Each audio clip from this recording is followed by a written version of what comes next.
Blizzcon! Hello once again. It's been so long. All right. I love you all too. This is the best. Shadowlands. Like Diablo 4, we can finally say it out loud. And this is the time to tell you a bit more about where we're going and what is next in World of Warcraft. So, last time on World of Warcraft, this happened.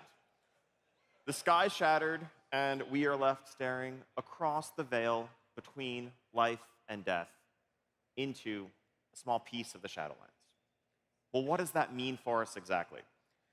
So, this panel is going to be a little bit different from some of the past expansion What's Next panels, because this isn't one of those expansions where it's like, OK, we are getting on a ship and sailing off to this new continent that's part of Azeroth that map makers have mysteriously ignored for the last 10 years. We are going to another plane of existence, effectively. We are going to the realm of death, to the afterlife. And so I need to also lay out some of the ground rules for how this whole place works. So bear with me, and then we'll put it all together at the end. There's a couple things where I'm going to gloss over some details because we have a deep dive panel tomorrow where a few of my colleagues are going to go much more in depth on some of the features and systems. Anyway, let's get going. So, for the lore nerds out in the crowd, you may recognize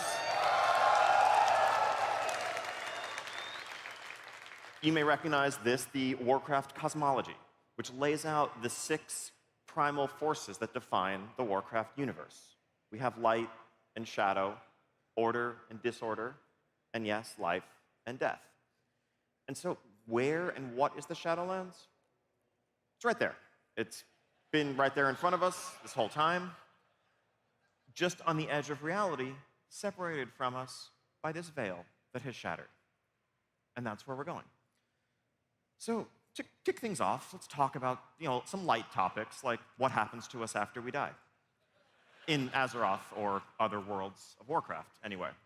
So, when death comes, a soul crosses between life and death. Spirit Healer makes that determination, and a winged bearer comes to bring the soul into the Shadowlands.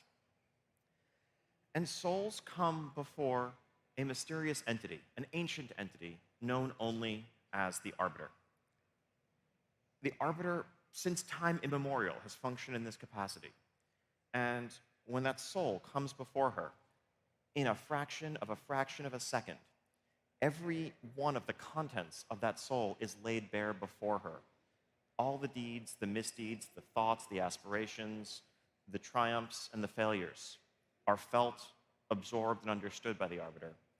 And the Arbiter sends that soul off to a destination realm, to one of the infinite realms of the Shadowlands, each one of which is ruled over by a powerful covenant, a ruling force within the Shadowlands. Also, and this will matter more in a second, but each soul brings with it a powerful source of energy known as anima. This is a vital force that is the product of all of that soul's experiences, all that they have done in life. Great souls, whether for good or for evil, have a lot of anima, and ones who've lived smaller, more humble lives have less. But folks like Varian, Garrosh, certainly Arthas, the former Lich King, they had a ton. And anima is the mana. It is ironically, the lifeblood of the Shadowlands. In this land of death, it's the force that makes the trees here grow and rivers flow. It's the source that's drawn upon to conduct the magic of death, and much more. And that's going to be essential to understanding this world. So as I mentioned, the Shadowlands has infinite realms, but our journey initially will focus on a few of them. We see Revendreth, Ardenweald, Bastion, and Maldraxxus as 4 major realms.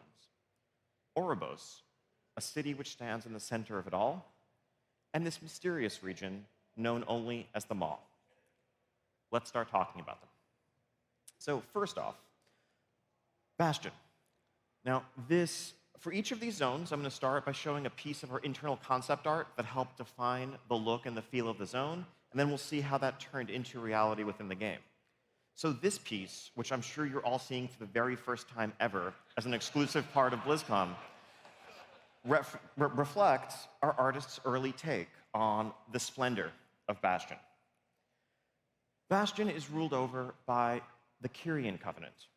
Now, the Kyrian are the forebears of the Valkyr and the Spirit Healers and more. The Kyrian are ordered and purposeful, and the souls that find their way here, that are sent here by the Arbiter, are ones that had some natural calling in life to service in one form or another. But they don't come here fully ready to assume their ascended role as a Kyrian. Souls come with burdens, and a lot of what goes on in Bastion is meditation, reflection, understanding self through combat and other means to shed those burdens and be ready to ascend to an eternity of service in the afterlife as a Valkyr or a Spirit Healer or one of a couple of other paths. An example of a soul that might be familiar to us who ended up in Bastion is Uther, the Lightbringer. And we will be encountering him, among others, in our journey through Bastion.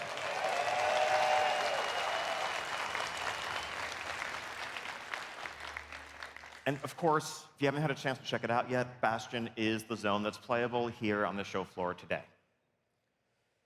So here is a look at some of the environments of Bastion, glowing, resplendent, very much distant from the dark and dreary images that might have been conjured up when you first heard the words Shadowlands.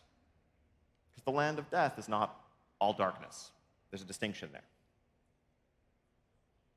Next, a bit of a darker place, the zone of Maldraxxus. So Maldraxxus, as initially defined in this concept, is ruled over by the Necrolord Covenant, and it reflects the heart of the Shadowlands' military might.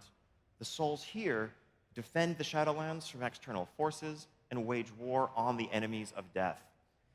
These are the forces that were called upon by the Lich King, by his servants Kel'Thuzad and others, and we've seen a piece of that. Now, while at a glance, okay, undead, rot, decay, this seems like, okay, these are all evil guys. That's not necessarily what Maldraxxus is about. While this power certainly can be used for evil, at its core really is more about just a relentless spirit, unyielding search and pursuit of power, strength inward and outward. And an example of a soul that ended up in Maldraxxus is actually the warlord Draka, Mother of Thrall, who, while certainly not an evil, wicked soul, was one who would never kneel, never bow before another. And she has actually ascended to a position of some prominence within Maldraxxus, as we will discover when we journey there.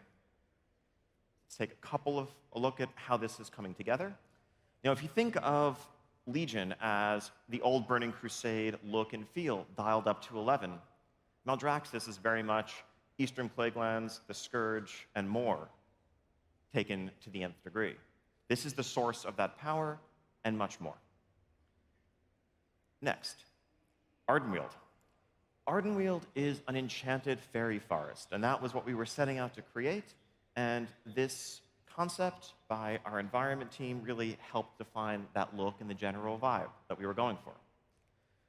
Now, Ardenweald is ruled over by the Night Fae, and we are familiar with the Emerald Dream, those of you who are druids, maybe more so than most.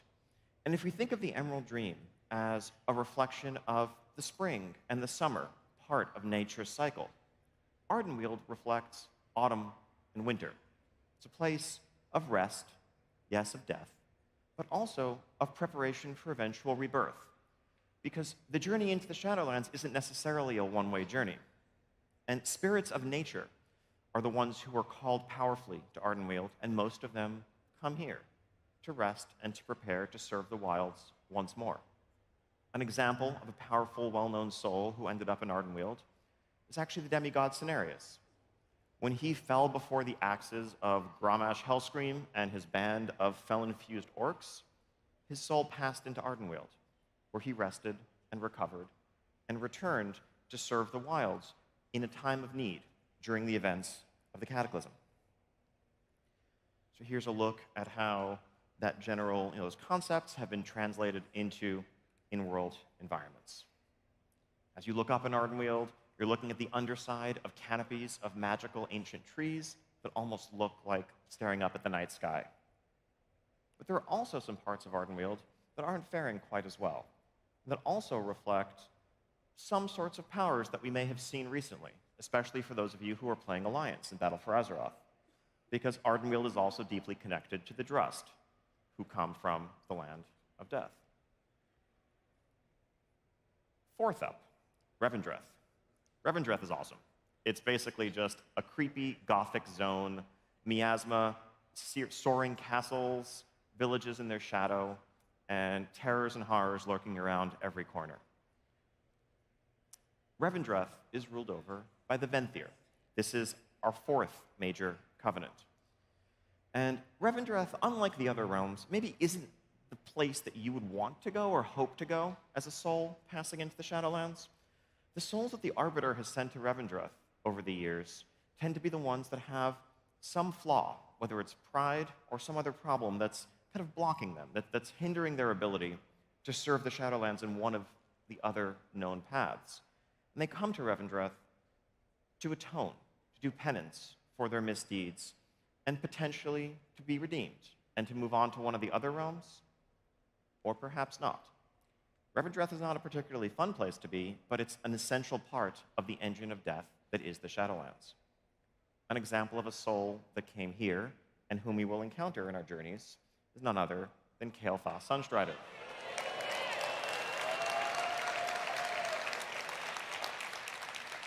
Who, after a setback or two, found his way to this dark land.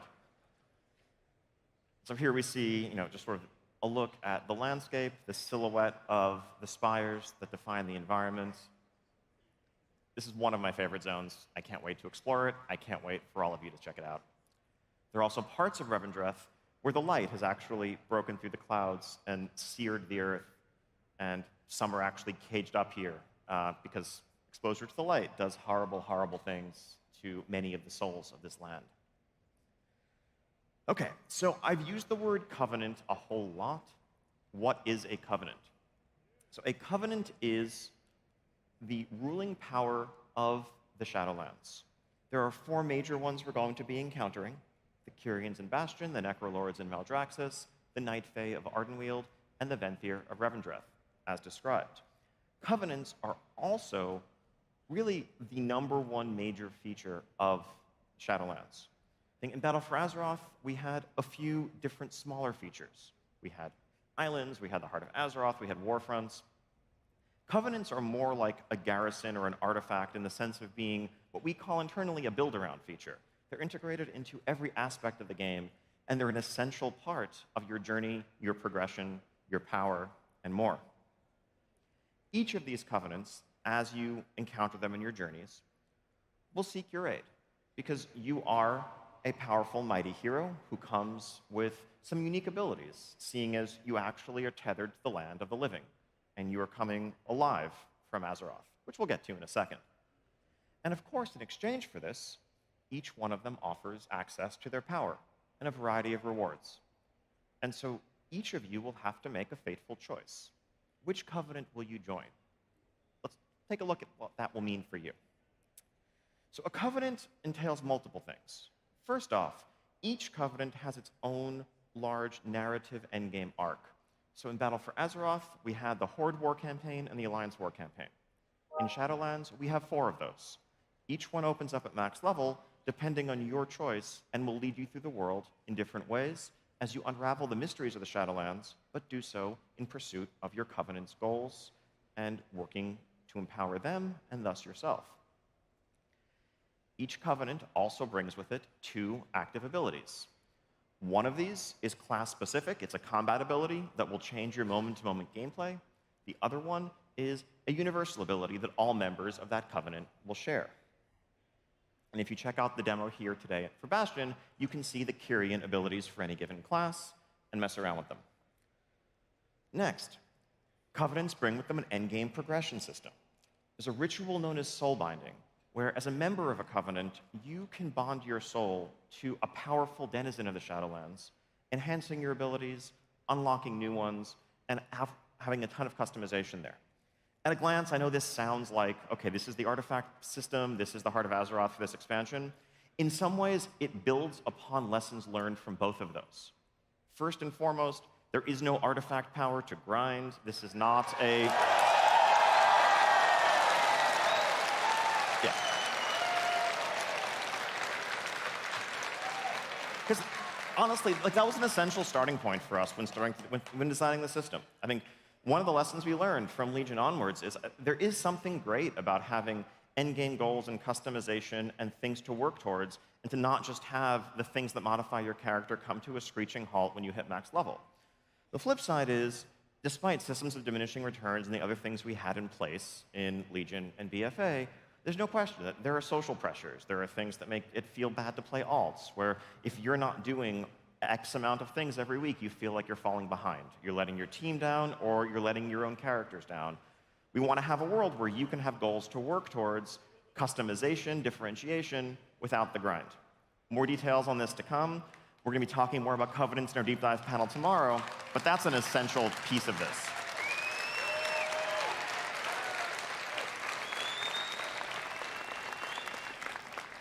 And of course, alongside the power, there's also a wide array of cosmetic rewards that each Covenant has. You saw some of the armor sets in the expansion trailer, and there's a whole lot more beyond that.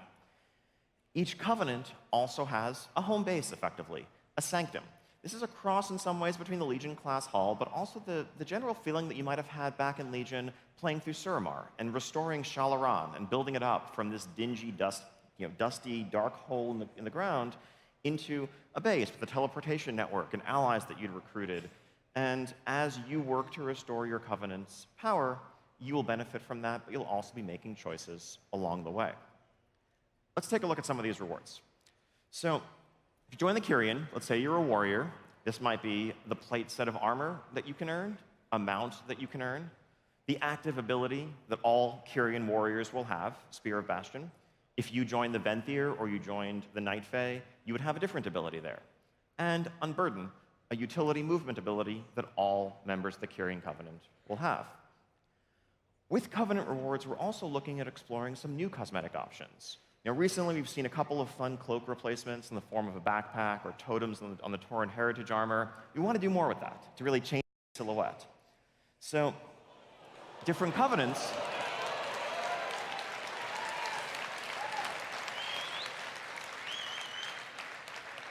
So yeah, each Covenant will offer a set of cloak replacements or back attachments. So whether you want, a halo or a pair of wings, or depending on the different Covenants that you're joining, a different aesthetic entirely, you can pick the one that best suits you. OK, so Covenants. Taking a step back, let's get back to the world for a moment. So I mentioned the 4 zones, each of which has a Covenant, and at the center of it all rests Oribos. Oribos is a city that, again, predates memory. It is of unknown construction, and it is the home of the Arbiter, this powerful, mysterious being that really fuels the machine that is the Shadowlands. And that has drawn to it, over the millennia, all manner of beings across the Shadowlands, and even some from other dimensions. Brokers and soul traders come here to wheel and deal. The politics of this entire dimension center on this bustling city at the heart of the Shadowlands. And this will also serve as our sanctuary city, our main player hub in our adventures through the Shadowlands. Khadgar wanted to bring Dalaran through, but we figured there was already a city there, not needed. Last zone, this mysterious place known as the Maw. So, to our knowledge anyway, there is no Covenant. But our knowledge is very, very limited about this place. You see, the Maw is a swirling vortex of darkness, almost like a black hole. And precious few souls over the eons, the Arbiter would send directly into the Maw. Those were seen as the most tainted, the most irredeemable, the darkest, most dangerous souls that were consigned to the Maw, as much for their own potential punishment as to protect the Shadowlands from what they could otherwise bring with them. Thus, the Maw is a mystery to even the natives of the Shadowlands, even the ancient ones. It's known to have, through whispers, a ruler known only as the jailer. But the jailer is almost like the boogeyman of the Shadowlands, right? It's the whispered figure of children's tales that, oh, the big bad jailer is going to get you locked away in the maw. But basically, nothing is known because nothing has ever escaped the maw. Journeying into the maw is one way. Of course, we're going to have to go there. Otherwise, I wouldn't be telling you this. But that's how it's going to work.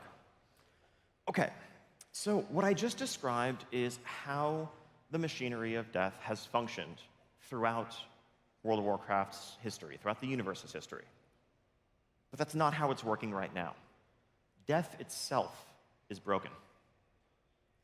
Instead of coming before the Arbiter and filtering out all the realms of the Shadowlands, all souls that have shuffled off this mortal coil in recent years have been pulled inexorably directly into the maw, strengthening it, causing it to grow, to swell like a tremendous maelstrom. That also means that the other realms of the Shadowlands are starved of this essential force, anima, that souls bring with them. There's a drought afflicting the entire Shadowlands. The Shadowlands are withering as the maw grows. Now, what is Sylvanas' role in all of this, you may wonder? Because she, after all, is the one who set these events in motion. And I know Sylvanas has been an enigma to many for a long time.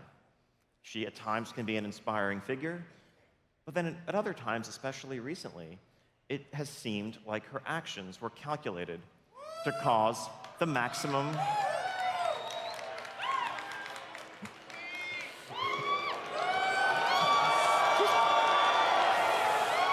All right.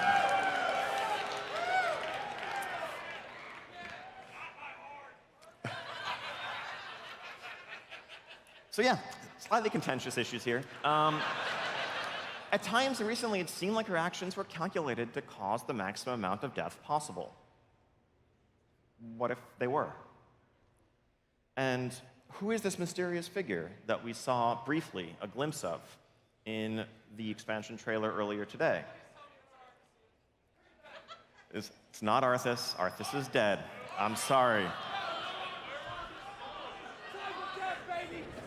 But this is the mysterious jailer inside the maw. And this is not Sylvanas' master. She doesn't have a master. She is above that. She is beyond that. But this is a power with whom she is in league. They are partners with a common end that we will discover in time.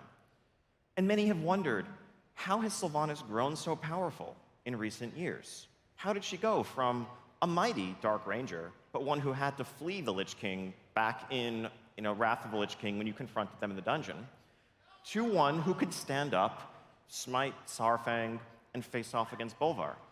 It's because through her allegiance to one of these Lords of Death, as the power of death has been growing, as the power of the Maw and the Jailer have been growing, so too have her own powers. And that is a taste of the power that she's drawn upon, and that's part of what awaits us. Okay, now putting this all together. So, expansion launches. Just before the expansion launches, we have pre-patch events, as we enjoy having, to get people up to speed, get you caught up, maybe help leveling some alts here and there. This time around, as we've said, and as we've been told by Taranis, the Helm of Domination worn by the Lich King was essential to keep the undead of Azeroth in check, to keep them under control. Well, without it, what are they doing? They're rampaging across the world. And so there's sort of a Scourge Invasion 2.0 that we're cooking up that will set the stage for the journey that awaits us.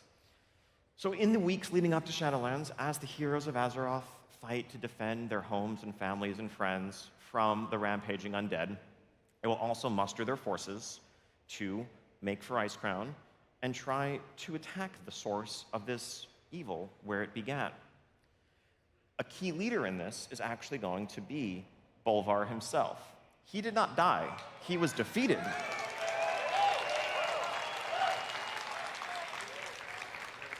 But he actually offers us some unique insight into this situation, because he actually, more than any other being, has one foot in each realm and understands them both.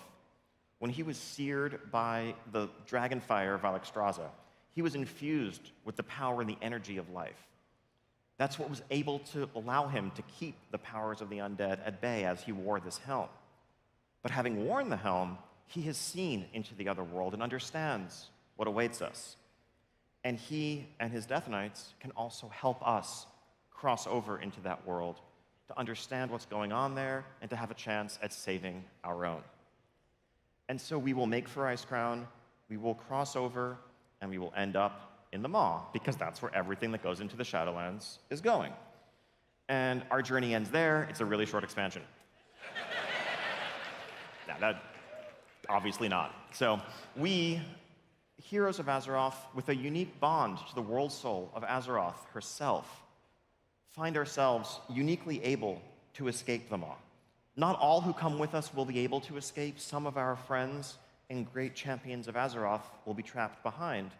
But we escape, and we move on to Oribos, where we begin to learn about the nature of this new world and set out to level up through 4 zones, in order: Bastion, Maldraxxus, Ardenweald, and Revendreth.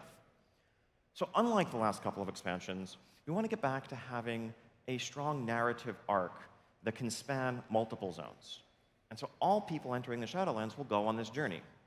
As you do this, you're going to work with each zone's powers, with each zone's covenant. As you earn their trust initially, they'll let you borrow their powers, so you can actually play with the active abilities that you'll have down the line. You get a sense of what your covenant's ethos is, their aesthetic, and all this is as you're learning about the world, as you are trying to understand the foes that face you and defeat them, you're also getting prepared for a fateful choice. Which covenant do you want to join? Because that's the big choice that awaits you at max level. One of them. Exactly. You will choose one of them. And after joining that covenant, you have its powers permanently, your covenant campaign begins, and you move into the endgame. Now, that's how it's going to go your first time through. But what about alts, you may ask?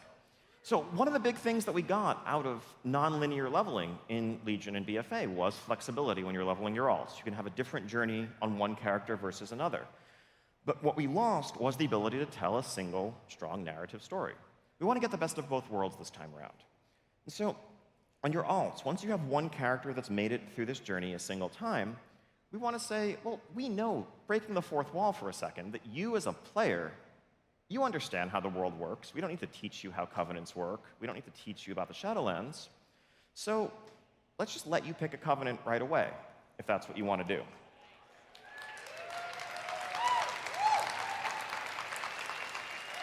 And so you'll have access to their powers permanently, and on an alt, you can level up through any of the zones in any order that you want. You can do the narrative campaign, if that's what you want to do, or you could go to Revendreth first, or you could spam dungeons, or battlegrounds, or whatever. Endgame systems like world quests will also be available. Ultimately, it's about giving the maximum number of options. And finally, you're welcome. And finally, I think one of the questions we ask ourselves is like, well, obviously, one of the things we see with people playing alts is there's a sense of wanting to rush through to get to the end game as quickly as possible. And why is that? And it's not just a WoW issue, it's something that happens in many other games too.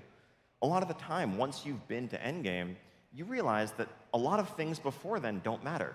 And so why spend your time on things that don't matter when you should rush and get to the things that do? Well, why does it have to be that way? What if you could begin progressing on your various endgame systems, unlocking powers with your soulbinds and more as you're leveling up? So of course you're still, getting your levels, progressing through that story, getting your character stronger, but the progression that you earn will matter at endgame, and you'll be meaningfully ahead of where you were when you first hit max level on your first character.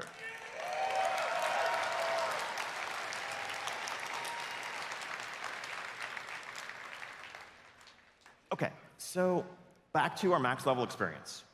So we've seen a glimpse of the Maw when we first arrived in the Shadowlands, and then we'll probably visit it a couple more times over the course of level up, learning a little bit more about it since we have this unique power to go in and out. But at max level, what is the Maw? So the Maw is terrible. It's a fearsome, terrifying place. But we've been to those before. We go to those all the time, right? Like we literally, not too long ago, we were fighting on the homeworld of the Burning Legion in the shadow of their great fortress. And Coincidentally, we always manage to find a friendly innkeeper who will sell us water and let us bind our hearthstones. Doesn't matter how evil the place is, there's always that guy with the hearthstone. Not here. We really set out in the maw, in the outdoor space, to build an environment that matches the fantasy of the space. Where when you go in here, you'll have to have your wits about you, because it's a place that wants to kill you at every corner. There are definitely some lessons drawn from revisiting classic spawning and things along those lines.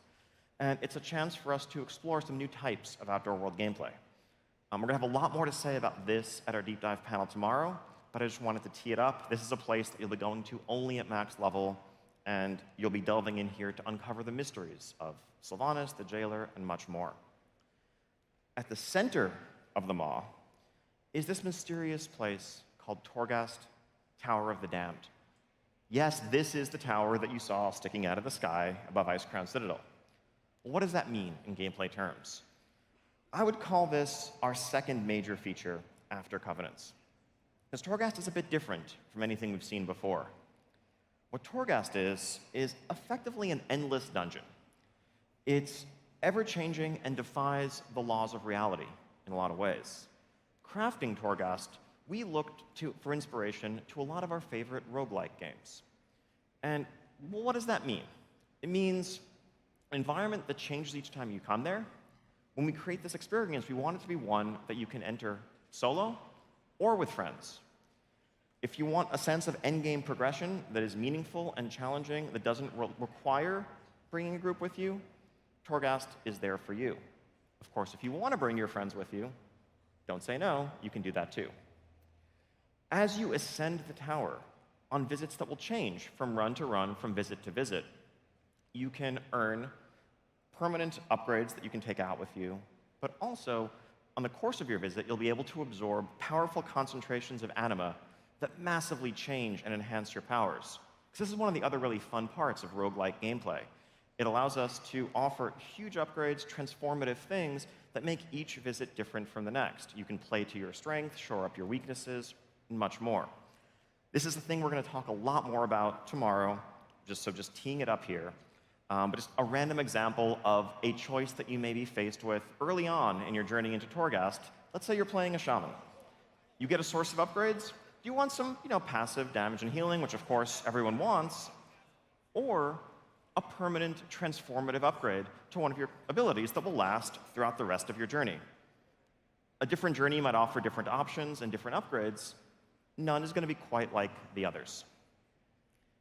The interior of Torghast definitely calls upon the architecture that we saw in Icecrown Citadel and elsewhere, though as you ascend to the higher reaches of the tower, who knows what you're going to find. In addition to Torghast, we have 8 dungeons on offer, 4 for level up, 1 in each zone. Each of these dungeons, of course, comes with the normal modes, Heroic, Mythic, Mythic Plus, with all new affixes coming for each season in Shadowlands, and 4 max level dungeons. One of my favorites I want to call out here is this dungeon called The Other Side, or The Other Side in Ardenweald, which is a pocket dimension, home to none other than everyone's favorite Loa, Bwonsamdi. So he's been quite the trickster, and we've never really known exactly whose side he's on or what he's up to, who he serves. And this is going to give us a chance to explore that. It's a great opportunity to revisit one of our favorite characters coming out of Battle for Azeroth, and of course, he is rooted in the Shadowlands. We also have a 10-boss raid at launch called Castle Nathria. This was a super fun project for our dungeon team and our encounter designers. Like, the ask was literally just build Dracula's castle, make it a raid. It's kind of writes itself. It's going to be pretty awesome. Here's an early layout as we're starting to figure out how it's going to flow. You'll come in the main front door of the castle for once you're not coming in through the sewer.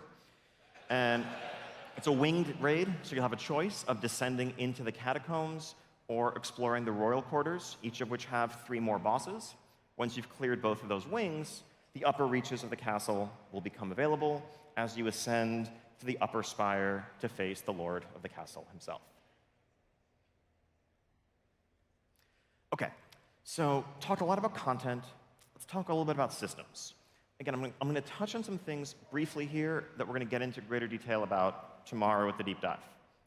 But first off, as we've thought about all of these things, our core philosophy, a central pillar, has been we want to increase player agency. We want to give all of you a feeling of more control over your destiny, whether that's in how you play your class, whether that's in how you chase the rewards that you want. We've heard a lot of your feedback. We've been hearing this for a while, and it hasn't fallen on deaf ears, I promise. I want to give a few examples of how this philosophy is influencing some of our decisions, and we'll have many more to follow. You know, big expansion systems and the nuances of how loot works, these are things we're going to keep iterating on over the course of development, so I don't have a fully fleshed out answer to provide right now, but I want to give you a direction of how we're thinking. So one simple example first, professions. So right now, if you are a leatherworker or a blacksmith or a tailor and you want to make a pair of legs for yourself to wear using raid materials, you probably have a couple of stats in mind. Let's say you want crit haste pants. And so you're crafting, and whoops, you got mastery versatility pants. And you craft and salvage and craft until you get the ones you want. Why does it have to be that way?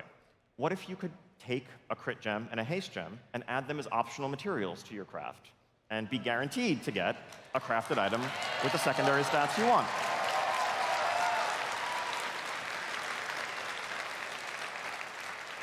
So that's a small example. I realize that's not, fixing professions, but we also do very much want to make the armor crafting professions relevant in a deeper way at endgame. The weekly loot chest. Okay, is there any more hated example of RNG in World of Warcraft today? Right? You've done your Mythic Keystone, you filled your Conquest bar, you go to open this chest, and you're pulling from a loot table that has like 100+ items and hoping that you get the item that you want in the slot that you want with the stats that you want, and hopefully it's sockets and Warforges or even Titan Forges, and then maybe you can wear it. And most of the time, after the first few weeks of a season, you're probably walking away disappointed. And that sucks. Because the point of that is to be a major reward moment. It's a payoff for something that you did in the past week. And because of randomness, that's falling short. And it's an example of randomness gone too far. Randomness can be healthy, but there are places where it really is excessive. We're looking at pulling that back where possible. So what if instead of the loot chest, there was some other device, some contraption that measured the things that you'd done, that had some sense of how many dungeons you'd done, of what difficulty, or what your PvP rating was, or what bosses you'd bonus rolled. And it could instead materialize or create one of a list of items. And instead of clicking the chest and it spitting out a random item, you saw 5 or 6 options to choose among. And you could pick the one that you wanted most.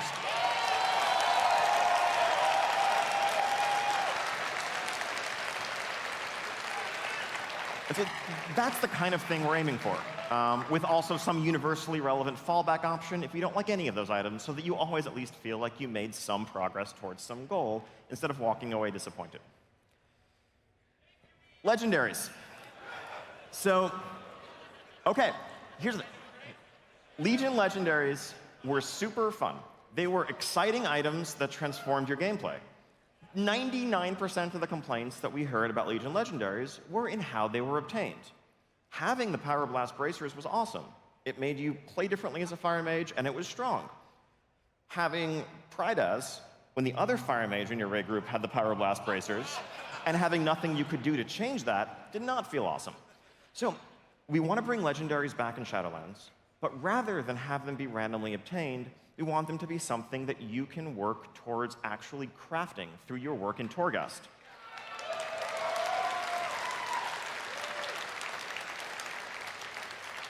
You are earning access to legendary powers and then building the legendary that suits your gameplay style, working towards that goal. And once you accomplish it, picking the next goal you want to work towards and doing so. Last, classes. So this is a little bit different from, agency in other ways, but we've moved in the last few years pretty heavily away from broad class identity to a point where an Arcane Mage and a Fire Mage may have more that sets them apart than they have in common. And when you all picked the character you wanted to make, whether it was a week ago or 15 years ago, you chose to be a hunter or a rogue or a priest for some specific reason, not a Marks Hunter or a Subtlety Rogue or a Discipline Priest. And increasingly, that's been overly compartmentalized in ways that have restricted your ability to play the class in the way you might want to play the class. So we're going to talk about this a lot tomorrow at our deep dive panel. And this means, in some cases, taking abilities that have become spec-specific and bringing them back to being class-wide. In other cases, it means returning abilities that were taken away altogether. And so, talking about this, so sharing this at length tomorrow at our deep dive panel will be my colleague, Brian Halinka, or as I like to call him, Halinka the Unpruner. OK. I'm going to go kind of quickly since we don't have too much time left, but leveling. So you may notice that I've said max level a whole bunch of times in this presentation. I haven't said a number. And some of you who've made it to our demo may have noticed, what the heck, I'm level 50. You're level 50. So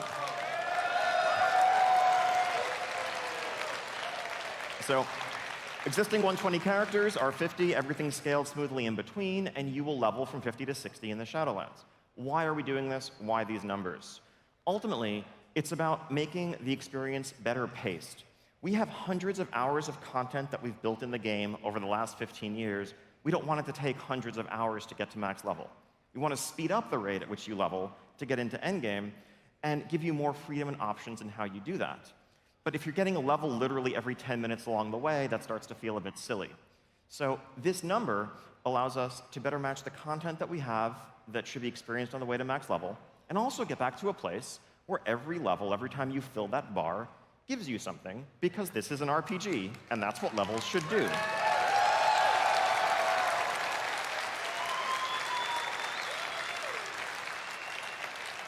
So we also have a brand new player zone to show off some of the best of modern World of Warcraft to new players. And on your alts, we want to give you the option to play through the storyline of any single expansion in its entirety to get you from 1 to 50. If you want to play through Pandaria, play through the whole thing, and then go to Shadowlands.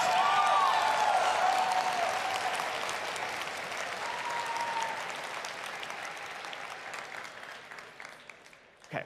And a different type of agency of self-expression. I want to talk a little bit about visual character customization, character appearances.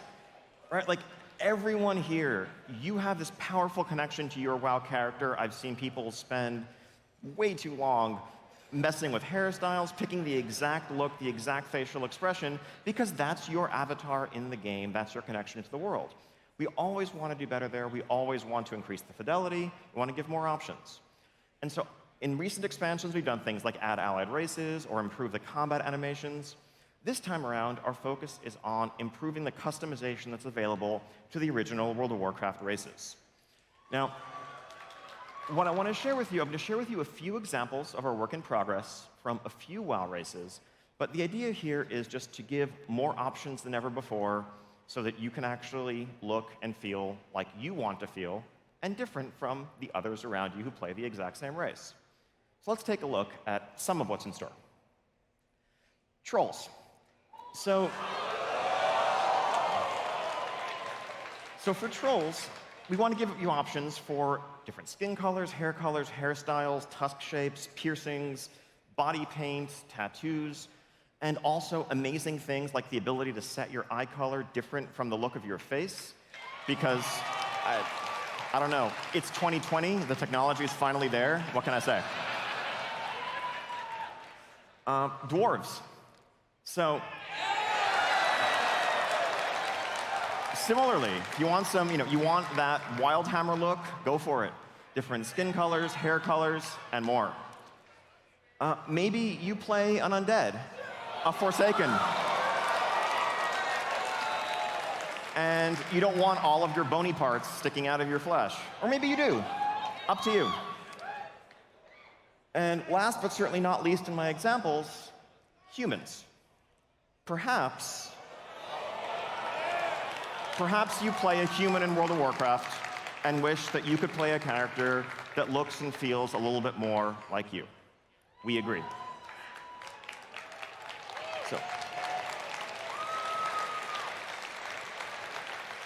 So this is the tip of the iceberg. We have many more examples to come. And this is something really that's an endless process of improvement for us, but this is a first step. Finally, one more small thing. I mentioned earlier that Bolvar and his Death Knights are very important to this battle that awaits us. And so what better time to bolster the ranks of Death Knights than now? So in Shadowlands, everyone can be a Death Knight. Pandaren, Kultirans, Andalari, Mechanome, Volpera, go nuts.